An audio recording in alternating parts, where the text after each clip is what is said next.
Hello, my name's Bob Lynas from the UK, and I've had the pleasure of working with Ratpack to develop the new Unity box for the 2019 market. First of all, a very big rugged box that houses lots of things that might normally come as separate boxes, but we put them all together into one box. So we've got an Ethernet interface which would be driving your DMX outputs. We have an Ethernet switch, an unmanaged switch, which would have multiple ports. We've got a 12 channel or even a 6 channel dimmer unit already in.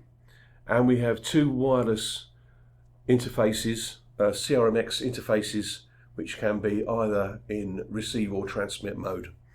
And the whole lot is wired together and integrated and configurable by either an onboard graphical user interface or via a web browser user interface. With our integrated Ethernet switch, we can connect to our DMX outputs or our dimmer output or our CRMX. And this could be done in one of many different ways. You can individually select from where your data comes from on the XLR outputs.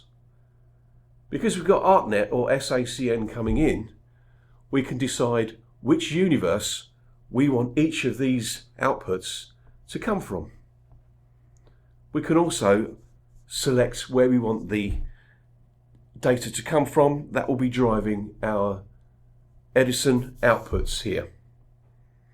We can also select where the data is going to come from. That will be going to our CRMX. But that's not all.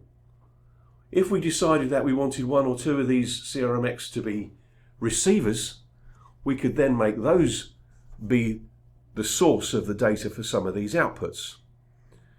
They could be the source of data for the dimmer, or it could be the source of data for some, if not all, of the DMX outputs. It's a truly adaptable system that could be just done with just one or many universes over ArtNet or SACN or over the wireless CRMX system. We have the ability to assign colours to each of the universes or universe groups, as I'll show you in a minute. As you may see, each of these DMX outputs have got a different colour associated with them. This tells us that each of the outputs is coming from a different universe. If I wanted to make two DMX outputs come from the same universe, I first would need to select the first one and decide on the display where I would like to set the net and universe using ArtNet. If I wanted the second one to display the same output, I would then go to the display and select the same universe. If I wanted multiple DMX outputs coming from the same universe, I could press the first one and then select 1 and 2, as many as I liked, and this would copy the parameters over from one output to the other. The 12-channel dimmer of the Unity can be assigned to take its data from any of the incoming data sources, whether it be ArtNet, SACN, from the CRMX, or from DMX in. The output mode, or the type of dimming curve, can be selected for each of the outputs. So we may want to just select a different one for each output, or we may just want to use the same thing for all of the outputs. The default is followed by this switch on this right hand side here, and it has 4 positions, one being incandescent dim, LED dim, on-off switching, or hot power always on. This can be overridden on each of the outputs quite simply using a portion of the GUI. So I might want to select this one and this one as being always on regardless of where this output switch is facing. The Unity box has got an assignable ghost load for each channel. It can be assigned to be off or low or high, depending on what load you have got on the output. And it's to ensure you don't get any flickering at low levels of intensity.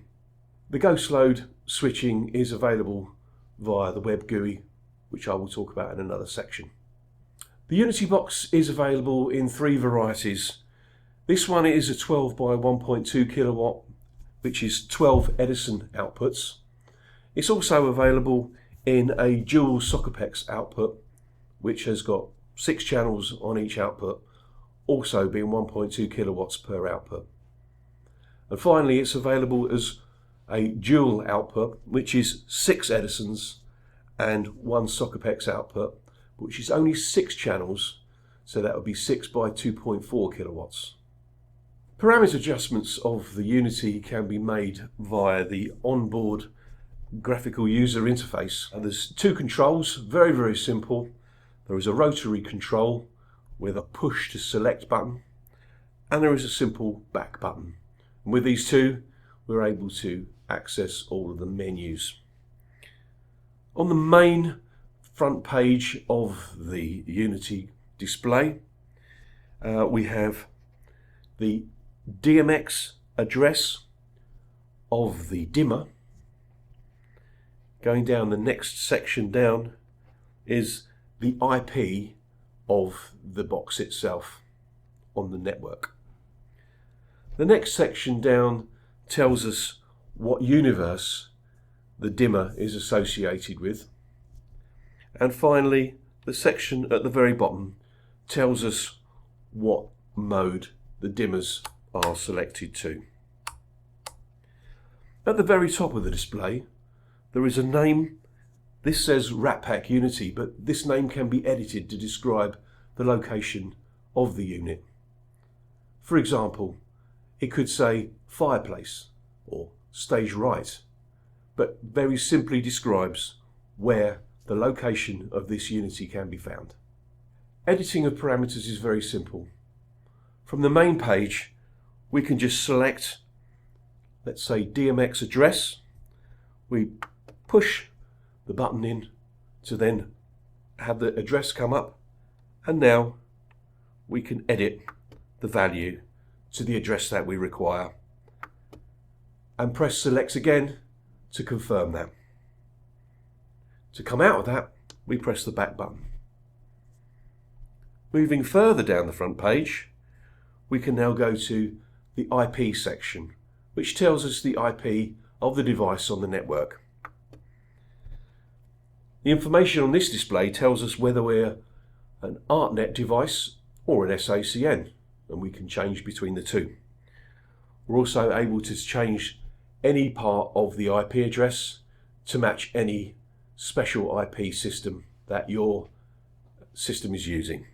We also have subnet and gateway, which can be essential parts of defining your network. The third section down describes what universe the dimmer is associated with. For example, this dimmer is associated with net 0, universe 10 on ArtNet. It's very flexible. You can put nearly any number you like in there as long as they are within the boundaries of the protocol that you have selected. At this point, we can also select whether our source is coming from Ethernet. We might decide that the source of the dimmer is coming from one of the CRMX. So maybe let's select wireless A on the display. Now that means that the dimmer is taking its data from CRMX-A. Finally, the very bottom part of the display shows us a bit more information about what our 12 channels are set up for. This shows the display that we're all set to follow the default position of our panel selector. If we wanted to select channels 1 and 2 to be something other than that default, for example, we can select hot power for the first one and maybe the second one, we could select incandescent dimmer. So now we've overridden the functionality of this switch. So this is always going to be hot power and always going to be incandescent dimmer. When it comes to editing the parameters of each of the XLR outputs, it's a very simple case of pressing the button that is adjacent to the socket. And this is the same with most other of the buttons. You have the 8 buttons associated with the 8 XLR. You have 2 buttons associated with wireless A and wireless B. And we have 1 button that's associated with the local configuration of the dimmer. Pressing the button associated with the XLR output will take you to a simple display that will tell you the source of where the data is coming from. So for example, this one is coming from an Ethernet or ArtNet source. It is very easy to change that to a DMX in source if we wanted to, or one of the CRMX outputs, or indeed maybe something else off of the Ethernet. There are 2 CRMX transceivers on Unity. These can be set to either transmit or receive individually. When set to transmit, they can be assigned data from any available data source. For example, if wireless A is set to transmit, we can pick our data from an Ethernet, ArtNet or SACN source. It can pick the data from maybe even a DMX in source, or furthermore, it can pick the data from the other wireless DMX. When set to receive, it then provides data for anything else on the Unity to use. So for example, this one here is set to receive. 1 or 2 or maybe more of these outputs can be set to receive the data from that as a data source. Selecting the button for wireless CRMX-A will show us on the display where the source of the data is coming from. Currently, this is set to Ethernet, ArtNet from Net and Uni 8, but this equally could be changed to anything else that you like. CRMX-B is currently set to receive, as we can see on the display. It's also telling us that it's in use. Now this is to prevent any unwanted actions from occurring. Say for example, if something was expecting this to be a receiver, we can't change this to be a transmitter until we've actually released it from being a data source. That way we don't get into any confusing situations and maybe a locked up position where we don't know what our consequences are. The link and unlink functionality of the CRMX devices is available from the front panel, from this top button here for A and this button here for B. The short press is for a link and a long press is for the unlink. The Unity web GUI is broken into 4 sections. The main page is the device settings page, which shows you the general configuration of the device. The next page is universe configuration, and we have universe colors, and finally the 12-channel setup. But looking at this first page will show us that we have the ability to change the name of the Unity. So let's choose this one to be Fireplace Left. We also have the ability to change the DMX address, so let's call that address 10, and we save the data. Now, over on the Unity itself, those 2 pieces of information have been updated. The next section down on here shows us the IP, whether it's in DHCP mode, the subnet mask, and our gateway. We also have the ability to read the MAC address of the device at this point. Any changes made here will require the save button to be pressed. The section below gives us the opportunity to change the universe number of the dimmer portion of the Unity. We can select either SACN or ArtNet and give the net and universe number for the device. The lower portion gives us the link and unlink for wireless A and link and unlink for wireless B.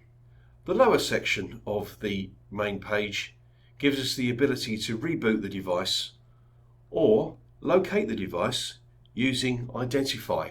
It could be that the Unity is in an unknown location and you would like to identify it by flashing the lights on the Unity. So clicking on this button will show all the lights flash on the face of the Unity until you've located the device, of which then you then press Identify off.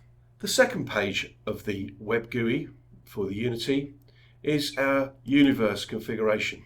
Pressing this tab gives us the information about everything to do with the output setup, how it's configured, which universes are used, which of the data sources are being used, and what colours are being associated with those universes. For example, here it tells us that the output of DMX1 is transmit only and it's receiving its data from the DMX in. DMX3 is telling us that it's transmit reading its data from wireless B. Much further down it tells us that wireless B is in receive mode. That's because it's sending its data to DMX3 and it's telling us that it's in use. Our next tab will give us the universe colours that are required. For example, our first universe, which is just 00, is yellow. And we can select a different colour for this if we require, say for example, a magenta. We have the ability to change all of these colours, and alongside this it gives us the information about which outputs are connected to these universes. Finally, the 12 channel setup tab will show us the details of how we have set up our outputs for the dimmer. As you can see, most of it is set to default mode, where default mode will be following the big switch, which is displaying either incandescent dim, LED dim, switch on off, or hot power. So moving that switch will select the outputs for all of those that are selected as default. The ones that are overridden or forced to output a specific thing are shown here. For example, the first one is set to hot power, always on. The second one is set to incandescent dimmer. These can be changed from here, and we have the choice of hot power, always on-off switching, LED tube, or incandescent dimmer, and finally to put it back to default mode if we really wanted to. We also have the ability to switch on and off, or low and high, the ghost load that's connected. Say for example, if we had a very low wattage device that we wanted to put on a very low output, we might want to put a ghost load on it to eliminate any flickering that we had. So selecting these to the level that we wanted would set those ghost loads up for us, and pressing save would save all the data. Some additional features of the Unity allow you to individually bump the output of any of these output channels. By bumping, it will just set the output to be fully on, and at any time you can switch them off as well. We also have a panic mode, where by pressing this button here, all the outputs would switch on for a period of 30 minutes, after which it would then revert back to normal operation. It can be interrupted at any time by just pressing the panic button again, and that will resume normal operation. You also have another function where if you have got to set and you haven't got any power, you're able to press the battery button, and the battery button will bring the unit to life partially, allowing you to do some configuration and set up before that power is applied. We also have a reset function and an over temperature indicator. The Unity has two courtesy USB connections at the front for powering things like mobile phones or maybe a battery charger. Additionally, at the side of the unit there is another USB access point which will allow firmware updates.